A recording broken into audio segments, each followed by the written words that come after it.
हो गया भाई। कांड हो गया। किस बारे में बात कर रहा हूँ पता चलेगा तुमको। मतलब लेकिन जो डर था वही इतने हफ्तों से बात करते आ रहे, चलो कर ही लेते हैं। नेटफ्लिक्स फाइनली कर रहा है वो जो हमारा साप्ताहिक वार्नर ब्रदर्स की बिक्री सेगमेंट था ना, उसी से शुरू कर लेते हैं। नेटफ्लिक्स फाइनली डब्ल्यूबी को खरीद रहा है। इससे पहले तक ऐसा सुनने में आ रहा था कि वार्नर ब्रदर्स वाले हैं वो कॉमकास्ट वालों से बात कर रहे हैं, जो यूनिवर्सल की कंपनी है। फिर उसके बाद पैरामाउंट से बातचीत चल रही है, जो पॉलिटिकल प्रेशर लगाने की कोशिश कर रहे हैं। और नेटफ्लिक्स भी रेस में था, लेकिन इतने टाइम से डब्ल्यूबी वाले बाकी सबकी डील्स को रिजेक्ट करते जा रहे थे। और अब समझ में आ रहा है, ऐसा कहा जा रहा है कि उसका रीजन है बिकॉज डब्ल्यूबी वांटेड कि वो नेटफ्लिक्स के साथ में ही डील करे, और उसका कारण है नेटफ्लिक्स का कैश बायआउट। तो जनरली क्या होता है कि जब भी इतनी बड़ी डील होती है, जैसे डिज्नी फॉक्स ने किया था, तो उसमें 30-40% का कैश इन्वॉल्व होता है, और उसके अलावा बाकी जो भी है वो स्टॉक्स में निपटा लेते हैं। एंड स्टॉक्स का मतलब ये है कि थोड़ा एलिमेंट ऑफ रिस्क भी इन्वॉल्व होता है। तो नेटफ्लिक्स ने क्या किया कि हम स्टॉक्स वगैरह छोड़ो, तुमको सीधे कैश पैसा देंगे, जितना आज है उसकी वैल्यू उतनी, मतलब कैश की तो जैसे रहता है ना वैसे ही। And Warner Brothers are genuinely interested. तो ये डील अब तुम ऑलमोस्ट मान के चलो, अगर इसमें कोई पॉलिटिकल इंटरफेरेंस नहीं होता, या फिर जो कमिटी है जो इन सारी चीजों को ओवरसी करती है वो इंटरफेयर नहीं कर देती, तो फिलहाल अपडेट ये है कि जो डायरेक्टर्स गिल्ड ऑफ अमेरिका है, उन्होंने भी इनसे मिलने की बातचीत करी है। मतलब नेटफ्लिक्स वालों के साथ वो बात करके कंफर्म करना चाहते हैं कि देखो तुम खरीद तो लोगे, लेकिन इसका मतलब ये थोड़ी ना है कि थिएटर्स में मूवीज ही नहीं लगेंगी। बहुत बड़ी बड़ी आईपीज हैं, कुछ डायरेक्टर्स हैं जो ऑलरेडी डब्ल्यूबी के साथ मिलकर अभी काम कर रहे हैं। उनको लग रहा है कि उनकी मूवी थिएटर्स में जाएगी, बट आगे जाकर पता चल रहा है कि नेटफ्लिक्स पे आ गई। नाउ टू बी ऑनेस्ट, इस डील के बारे में मैं क्या सोचता हूं, मैं क्या ही बताऊं। मतलब अगर नेटफ्लिक्स खरीद ले तो भी अपना नुकसान है, पैरामाउंट खरीद ले जिसको पॉलिटिकल प्रेशर डलवा के डोलान भाई अभी भी करवाना चाह रहे हैं, तो उसकी अलग दिक्कत है। वो डायरेक्टर्स को ब्लैकलिस्ट करना शुरू कर चुके हैं। बेसिकली उनका अलग एजेंडा है। जो भी लोग पैलेस्तीन को सपोर्ट कर रहे थे, उन एक्टर्स, डायरेक्टर्स, इन सबको बाहर करते जा रहे हैं, ब्लैकलिस्ट कर रहे हैं, तो वहां अलग दिक्कत है। ऑनेस्टली सबसे बेस्ट होता अगर इसको कॉमकास्ट वाले ले लेते तो, लेकिन I actually don't see it happening. थोड़े टाइम की बात थी, थोड़ा टाइम और रुक जाते ना, मॉकटेल चल जाता, हम लोग खुद ही खरीद लेते। इतने कैश में चाहिए, स्टॉक्स में जो बोलते सब देने को तैयार हो जाते, बस थोड़ा टाइम का सबर नहीं हो पाया ना जासला तुमसे। और जिन लोगों को लग रहा है ना कि अरे नेटफ्लिक्स ने खरीद लिया तो स्नाइडरवर्स को रिस्टोर कर देंगे, जैक स्नाइडर को लेके आ जाएंगे, वो जैक स्नाइडर के ऑलरेडी क्रिएटेड नेटफ्लिक्स वाले यूनिवर्सेस को रिस्टोर नहीं कर रहे, कैंसिल कर रहे हैं बैठ के। रिस्टोर द स्नाइडर, कौन से स्नाइडरवर्स? कितने सारे स्नाइडरवर्स हो चुके हैं अभी तक। रेबेल मून का एक हो गया, आर्मी ऑफ द डेड का हो गया, और दुनिया जमाने के 2-3 प्लान कर रखे थे उन्होंने, वो सारे सारे शेल्फ कर मारे हैं। कौन सा रिस्टोर करवाओगे और कितने? खैर पता नहीं यार, जो होगा होता रहेगा। अपन आगे बढ़ते हैं, डब्ल्यूबी की ही बात कर लेते हैं। बैटमैन 2 को लेकर कुछ इन्फॉर्मेशन पता चल चुकी है। बेसिकली मैट रीव्स और टॉमलिन भाई ने मिलकर के एक फीमेल कैरेक्टर का रोल लिखा हुआ था, जिसके लिए पहले एमा स्टोन को कंसल्ट किया, शी रिफ्यूज्ड। और फिर ये बात स्कारलेट जोहानसन के कानों में पड़ गई, तो उन्होंने अपने एजेंट्स को बोला कि पता करो, मेरे को ये मूवी चाहिए। तो अब वो इस मूवी में आ चुकी है। मतलब स्कारलेट जोहानसन जो है वो बैटमैन 2 में कोई मिस्टीरियस रोल प्ले कर रही है, सिंस कैटवुमन रिटर्न नहीं कर रही है। तो ये उस कमी को, उस गड्ढे, उस जगह को भरने की कोशिश कर सकती है। अब सच बताओ तो मुझे नहीं पता कि कौन सा कैरेक्टर होगा, लेकिन तालियां बजती रहनी चाहिए। खैर एक अच्छी खबर और भी है कि हमारे ग्रेग फ्रेजर अगर सिनेमेटोग्राफी करने के लिए रिटर्न नहीं कर रहे, तो they found a new guy. इस बंदे का नाम एरिक स्मिथ, यहां लिखा हुआ है यार, पढ़ लेना। ये द किलर, माइंड हंटर और इसी तरह की visually appealing and good looking चीजों को बना चुके हैं। इनफैक्ट एक आर्कम शैडो का वीआर गेम आया था मेटाक्वेस्ट के लिए, उसके प्रोमो की सिनेमेटोग्राफी भी इसी बंदे ने करी थी। तो मतलब उम्मीद तो है मतलब ठीक है। फिर मैट स्मिथ, सैम रॉकवेल और क्लीस बैंग, ये 3 एक्टर्स नए आ चुके हैं। मैट स्मिथ को तो कौन नहीं जानता। या we all know what you did, we all know you worked in Morbius. We know कि मॉर्बियस के साथ तो, मतलब मॉर्बियस ने हमारे, ये शायद आ सकते हैं मैन ऑफ टुमारो में ब्रेनियक का रोल प्ले करने के लिए। अगर तुमको याद हो तो पिछले हफ्ते 3 नाम और थे, अभी इस हफ्ते 3 नाम नए आ चुके हैं। ऐसा लगता है सांस भी लेता हो तो 3 नए लोग ब्रेनियक बनने चले आते हैं। फिर डेनी विल्नव जो है वो जेम्स बॉन्ड की मूवी बना रहे हैं, और ऐसा सुनने में आ रहा है कि उनकी पहली चॉइस नए जेम्स बॉन्ड को लेकर कैलम टर्नर नाम का एक्टर है। भाई तुम ड्यून 3 देख लो थिएटर में लग रही है कि नहीं, इन चीजों की बाद में चिंता कर लेना। फिर क्वेंटिन टैरेंटिनो, पॉल डैनो जो कि बैटमैन द बैटमैन में रिडलर का रोल प्ले कर रहे थे, उसको लेकर कहते हैं कि he is weak sauce, he is weak sister, he मतलब भाई जेन जी की जितनी भी स्लैंग्स बंदे को आती थी बुरी बुरी सब बोल डाली यार पॉल डैनो। ऐसा लग रहा है जनरेशनल हेटर है बंदे का। मतलब अच्छा, he is a good actor, और वो बोल रहा है कि he is the weakest fucking actor inside. Weakest strength की बात कर रहे हो मुझे नहीं पता, लेकिन स्किल के मामले में तो bro is like very very good. और क्वेंटिन भाई तुम डायरेक्टर अच्छे हो, लेकिन जिस तरह की बातें करते हो ना, उसके लिए भोपाली में एक शब्द है, लुच्चू।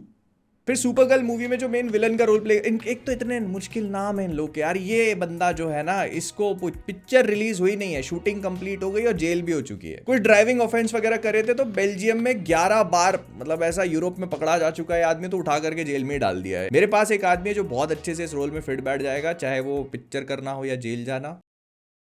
तुम्हें पता है मैं किसकी बात कर रहा हूँ? पता तो है।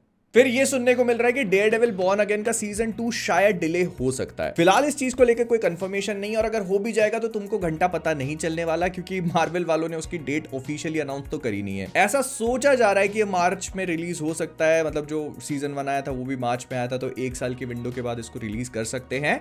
लेकिन कुछ रीशूट्स चल रहे हैं, थोड़े बहुत चेंजेस किए गए हैं, तो इस वजह से ऐसा एक्सपेक्टेड है कि ये शायद थोड़ा डिले हो। अगर मेजर चेंजेस और रीशूट्स नहीं होते हैं तो मई अप्रैल में तब तक एक्सपेक्ट कर सकते हो, लेकिन अगर ज्यादा कुछ होता है तो फिर लेट 2026। और डिले सिर्फ इसमें नहीं है, विजन क्वेस्ट जो कि 2026 में ही एक्सपेक्टेड है, अगर डेयरडेविल बॉर्न अगेन पुश किया जाता है तो फिर विजन क्वेस्ट को अर्ली 2027 तक डिले किया जाएगा। फिर डिज्नी वालों ने एक रीसेंट इवेंट में डूम्सडे की इमेजेस, मतलब जो कास्ट होगी उनकी इमेजेस रिलीज करी हैं, और अगर इन्हीं को मैं टीम मान के चलूं कि एक फ्रेम में जितने भी कैरेक्टर्स हैं ये एक टीम का पार्ट हो सकते हैं, तो फिर लोकी सैम विल्सन की टीम का पार्ट है, which I think is pretty interesting, because अभी तक हम लोग लोकी को बस गद्दी पे बैठा हुआ, आलसी तो नहीं बोलूंगा, लेकिन मतलब क्या बोलते हैं जो एक साथ रखने वाला समझ रहे थे, जो कि आखिरी में आएगा मूवी के और ज्यादा रोल नहीं होगा। लेकिन अगर वो सैम की टीम का पार्ट है तो it makes things pretty interesting. और इससे भी समझ में आता है कि शूरी ना तो न्यू एवेंजर्स का पार्ट होगी, ना ही सैम विल्सन की टीम का पार्ट, वो अपनी खुद की टीम बनाएगी। मेरी टीम में भी नहीं है तो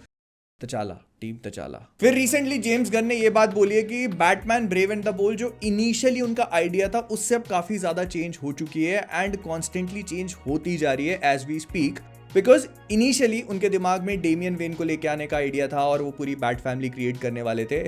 जेम्स गन इनिशियली तो वार्नर ब्रदर्स के साथ ही का, खैर वो कहानी यहाँ पे नहीं, मतलब जख्मों पे नमक छिड़कने का काम नहीं करते अपन, कभी कभार ओनली। तो जेम्स गन ने कहा है कि वो जो बैटमैन की पूरी कहानी थी वो काफी चेंज हो गई है, एंड इट मेक्स सेंस, क्योंकि अगर उन्हें डेमियन वेन 10-12 साल का भी दिखाना है, इसका मतलब ये है कि ब्रूस जो है वो ऑलरेडी बैटमैन बन के गॉथम में काफी लंबे टाइम से ऑपरेट कर रहा है, और एक बैटमैन ऐसा ऑलरेडी एग्जिस्ट करता है। हम लोग देख चुके हैं कि उसकी एज हो चुकी है, वो मस्कुलर है, he has seen a lot, तो फिर क्यों।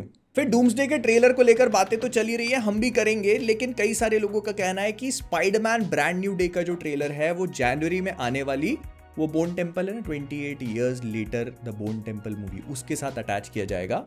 मैं कहता हूँ भाई क्यों करना है, अगर कर भी रहे हो तो क्या जरूरत क्या है। दिसंबर दो डूम्सडे को, फरवरी दो स्पाइडरमैन को, बात खत्म। फिर फोर्ब्स वालों को और कुछ काम नहीं है तो उन्होंने कहा बैठे बैठे कुछ लीक ही कर दिया जाए, तो उन्होंने डूम्सडे के लिए डेडपूल एंड वोल्वरीन को लीक कर दिया। बोल रहे हैं कि आएंगे तो सही, लेकिन कैमियोज से ज्यादा कुछ नहीं होगा, एक्सटेंडेड कैमियोज ही समझ लेना। ठीक है भाई, फोर्ब्स वालों ने कहा तो सही होगा। फिर ब्राजील का कॉमिक कॉन चल रहा है, and you know what happens in Brazil, तो स्पाइडरमैन नोआ के कुछ इमेजेस रिलीज करे गए। ये वही स्पाइडरमैन है जिसको हम लोग Spiderman into the Spider-Verse, across the Spider-Verse में देख चुके हैं। उसको प्ले भी निकोलस केज कर रहे हैं, जिन्होंने उस मूवीज में इनकी वॉइस दी थी, और उसके अलावा इसका वर्ल्ड बहुत इंटरेस्टिंग है। मैं पर्सनली इसको लेकर थोड़ा सा एक्साइटेड हूं, बिकॉज नंबर 1 ये स्पाइडरमैन है, और नंबर 2 इसकी कहानी बहुत इंटरेस्टिंग है, मतलब काफी मजेदार है। पर इन्होंने ऑलरेडी कुछ चेंजेस कर दिए हैं because of all that copyright shit. तो ये पीटर पार्कर नहीं होगा, ये बेन राइली होने वाला है, जो कि कॉमिक बुक्स में पीटर पार्कर का एक क्लोन होता है। आगे जाके बहुत सारी चीजें रेटकॉन करी जाती है, बट मोर और लेस यही समझ के चलो। तो सूट सही लग रहा है, और जो सेटिंग ये लोग दिखाने की कोशिश कर रहे हैं, इट ऑल्सो लुक्स गुड। अब बस देखना है कि आता कब है और दिखाते क्या है उसमें, मतलब प्राइम वीडियो पे आएगा और देखते हैं ना, बात करेंगे। फिर लैंटर्न शो में जो ग्रीन लैंटर्न सूट होने वाले हैं, ऐसा कहा जा रहा है कि वो डीसी कॉमिक्स की जो अर्थ 1 के ग्रीन लैंटर्न सूट्स हैं उनसे इंस्पायर्ड हो सकते हैं। मतलब अंगूठी से ही कपड़े डिजाइन करने हैं, हर सीजन हर मूवी में नए कपड़े बना सकते हो, अंगूठी से जो चाहेगा वो पहन लेगा। मैडम वेब के कपड़े पहन ले, कौन रोक रहा है। फिर लोकी के जो राइटर थे वो एवेंजर्स डूम्सडे की स्क्रिप्ट पे भी काम कर रहे थे। उन्होंने बताया कि जॉनथन मेजर्स का पूरा कांड हुआ, एंटमैन 3 का जो फियास्को हुआ, उसके बाद भी वो स्क्रिप्ट पे काम करते रहे, और मार्वल उनको कॉन्स्टेंटली कह रहा था कि नहीं, आप अपना फीडबैक देते रहो, इनपुट देते रहो, until Russos came back with Stephen McFeely, तो उन्होंने फिर लिखना छोड़ दिया। तो अभी फिलहाल जब उनसे पूछा गया तो उन्होंने कहा कुछ आइडियाज उन्होंने दिए हैं, उसमें से कितने इस पिक्चर में होंगे उनको नहीं पता। ये तो रूसोस को क्या, मेरे को रुक जाना चाहिए, कहीं रुक जाना चाहिए। फिर सीक्रेट वॉर्स की जो मूवी है उसकी शूटिंग, मतलब उसका जो प्रोडक्शन है, प्री प्रोडक्शन तो चल ही रहा है, उसका जो प्रोडक्शन है वो अगले साल से शुरू हो जाएगा। और उसको वो लोग ऐसे टाइम कर रहे हैं कि उसी सेम टाइम पर जब एक्टर सीक्रेट वॉर्स को शूट कर रहे होंगे तो वो डूम्सडे के रीशूट्स भी कर लेंगे। एंड ये भी कहा जा रहा है कि पूरी शूटिंग 6 से 8 महीने चलेगी, जिसको डूम्सडे की रिलीज के पहले ही कंप्लीट कर लिया जाएगा। जिसका मतलब ये है कि एवेंजर्स सीक्रेट वॉर्स मार्वल की अभी तक की पहली ऐसी मूवी बनेगी जिसको इतना लंबा पोस्ट प्रोडक्शन का टाइम मिल रहा है। नहीं मतलब ऐसे कहने के लिए तो ओम राउत भी आदि पुरुष को 6 साल से प्लान कर रहे थे, लेकिन ठीक है, क्रेजी। फिर बहुत सारे मेल और फीमेल एक्टर्स हैं जैसे कि Chris Evans, Hayley Atwell, Ryan Reynolds और भी बहुत सारे लोग जो जनवरी के लिए कॉमिक कॉन्स और बाकी के इवेंट्स में बुक थे, लेकिन उन सब लोगों ने अब ये कैंसिल कर दिया है। इसको स्पेकुलेट किया जा रहा है कि शायद डूम्सडे के रीशूट्स या फिर सीक्रेट वॉर से कनेक्टेड होगा। आई मीन हो भी सकता है। मैं जनवरी में क्या कर रहा हूँ, मैं फ्री हूं अगर कोई मुझे शूटिंग के लिए बुला। मतलब अच्छा, तुम एक चीज नोटिस कर, क्रिस इवांस, हेली एटवेल और भी बहुत सारे लोग, सिमुलू, ये सब लोग रेगुलरली कहीं ना कहीं दिखाई पड़ रहे थे। इनके कुछ ना कुछ स्टेटमेंट्स आ जाया करते थे, लेकिन पिछले कुछ महीनों से सब खत्म, सब गायब। क्रिस इवांस को लास्ट टाइम पूछा गया था डूम्सडे में, वो बोले नहीं नहीं मेरे को तो पता भी नहीं क्या चल रहा है और मैं अपसेट होऊंगा अगर मैं उन लोगों को देखूंगा स्क्रीन पे काम करते हुए। अब कहां हो, अब कहां हो। बट एनीवेज, जो डूम्सडे का ट्रेलर नहीं बोलना चाहिए इसको, ग्लिम्स बोल सकते हो या टीजर बोल सकते हो, तो एक छोटा सा टीजर जो अटैच किया जाएगा अवतार के साथ में। ऐसा कहा जा रहा है कि शायद वक्त से पहले, मतलब वो थिएटर्स में बंद दरवाजों में जब लोगों को दिखाया जाएगा उससे पहले 12 दिसंबर को रिलीज किया जा सकता है ऑफिशियली वर्ल्ड वाइड। मतलब उनके यहाँ पे 11 दिसंबर स्पेक्यूलेटेड है, तो अपने यहाँ 12 हो सकती है। एंड मे भी ऐसा हो सकता है कि 11 को जैसे होता है ना 6:30 बजे 7:30 बजे मार्वल के टीजर ट्रेलर ड्रॉप होते हैं, तो अपने यहाँ 11 तारीख को ही शाम को आ जाए। I am not sure about this, लेकिन बहुत सारे लोगों ने इस चीज को रिपोर्ट किया है। प्लस ये भी सुनने को मिल रहा है कि जो टीजर है ये 1 मिनट से थोड़ा बड़ा होने वाला है और इससे बहुत ज्यादा कुछ एक्सपेक्ट मत करना। इसमें थोड़ा बहुत डूम का ऑरा वगैरह दिखाएंगे और डूम पे ही मेनली फोकस करेगा, और कुछ देखना भी नहीं है हमको, हम पिक्चर ही उसकी वजह से देख, खैर मतलब एवेंजर्स है, लेकिन you know what I mean. फिर कई सारे लोगों ने ये भी कहा कि जो फुटेज हम लोग देखेंगे ये सैम और थॉर के पर्सपेक्टिव से हो सकती हैं। मतलब अभी एमसीयू का जो करंट स्टेट है उसको थोड़ा बहुत एक्सप्लेन करेगा ये। एंड ये अप्रोच हम मार्वल के साथ पहले भी देख सकते हैं, जैसे थॉर को जब गार्डियंस के साथ में इंट्रोड्यूस किया गया था इन्फिनिटी वॉर के लिए। फिर कैप्टन अमेरिका के साथ भी कुछ कुछ ऐसी ही चीज करी थी एवेंजर्स की पहली मूवी में, जब वो शील्ड के साथ में अपना इंट्रोडक्शन लेते हैं और अपने आप को दुनिया के साथ में फेमिलियराइज करते हैं। तो this is what is to be expected of this entire footage. लेकिन करेंगे यार, जो भी होगा सब चीज़ों की बात करेंगे। होपफुली 11-12 को ड्रॉप ना हो, क्योंकि मैं यहाँ नहीं होने वाला हूँ। तुम इस वीडियो को देख रहे हो तो भी मैं यहाँ नहीं हूँ। मतलब इंस्टाग्राम पे फॉलो करो, मिलते हैं, bye bye, tata, like, subscribe.